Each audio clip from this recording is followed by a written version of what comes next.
Hi,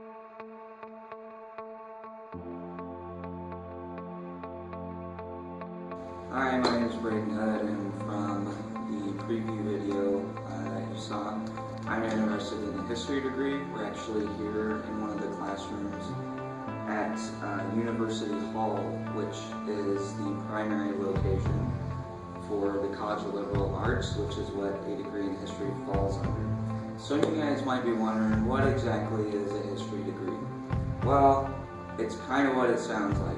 It's a degree in history. Now what you would exactly do with a degree in history other than just being like, hey, I know a whole bunch about history, is you would, most people either move on to being a teacher, or what I'm personally interested in is actually conducting historical research. The different types of things you learn when obtaining this degree. You learn not only a whole bunch of stuff about history throughout basically the beginning of time up until now and what's going on in the world, but you also learn how to deal with people.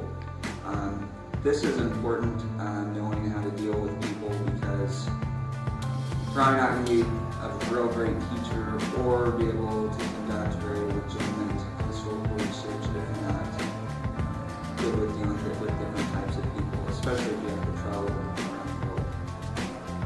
The kinds of jobs, as I mentioned, you'd either be a teacher or a historical analyzer. Under the historical analyzer, that's anything from literally being given information and going over it and recording it, to actually going out into the field and potentially traveling around the world to try and either further dig into that history of that culture or location, or potentially learn new things about that area. The type of assessment I think that applies well to this degree would be your self-directed search, or SDS, as all our classmates would know. It's the first one we conducted, and in that, if you scored high in S standing for social, I feel like that would be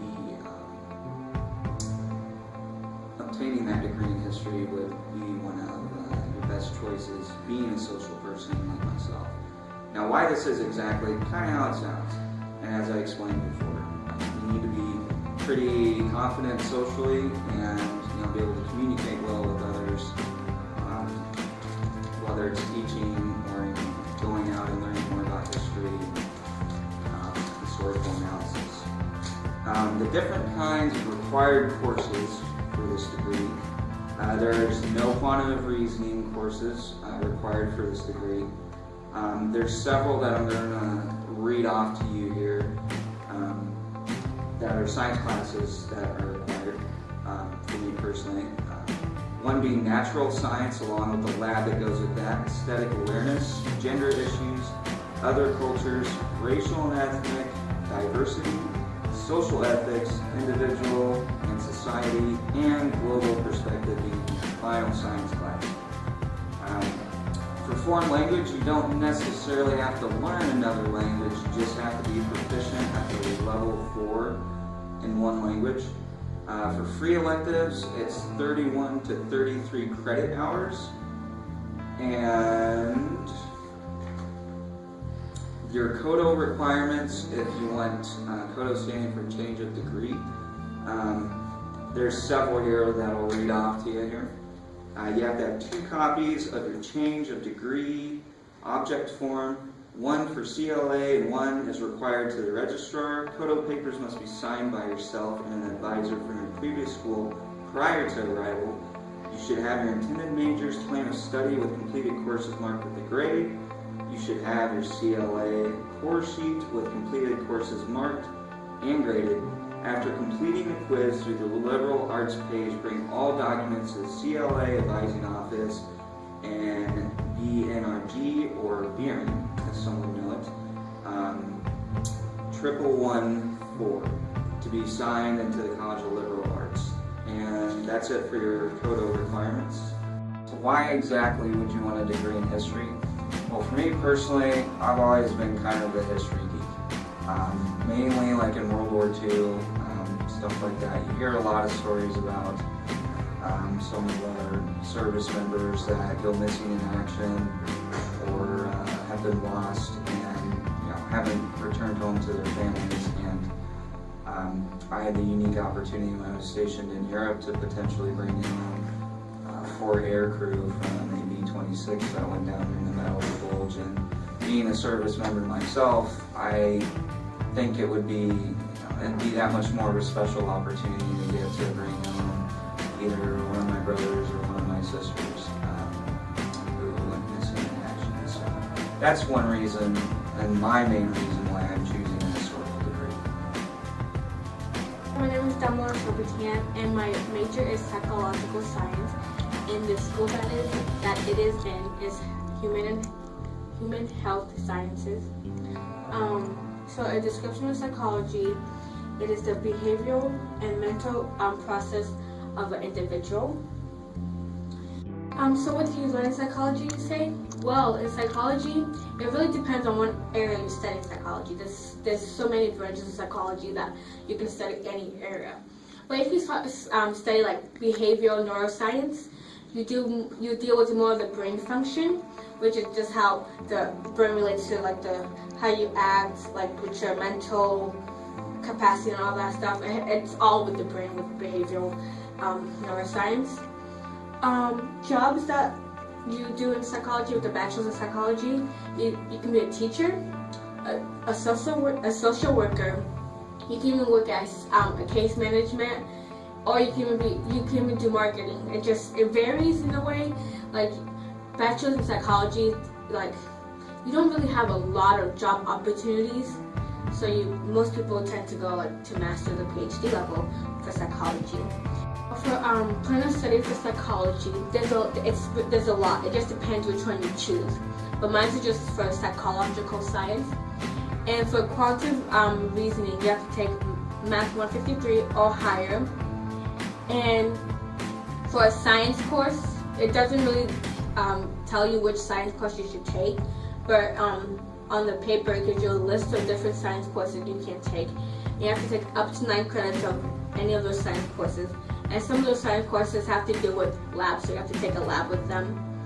And also, for a foreign language, you do have to take a foreign language for this degree, or you can choose to study abroad. And like they highly recommend you studying abroad for this degree. And if you don't, like you can always just do a language. And for free electives, we don't have many. We have 6 to 48 free electives, so it's not like some majors have like 30 to 38 or something like that, but it's very minimum for us. And the code of requirements is you need a minimum GPA of 2.0, and you need a C- or higher in Math 153, and you have to have a C- or better in Psych 120, and you also have to take additional Psych with that Psych course, and you also have to get a C- or better in both Psychs to get for the code of requirements. Career server I chose was the FFI, which was the last one we did in class.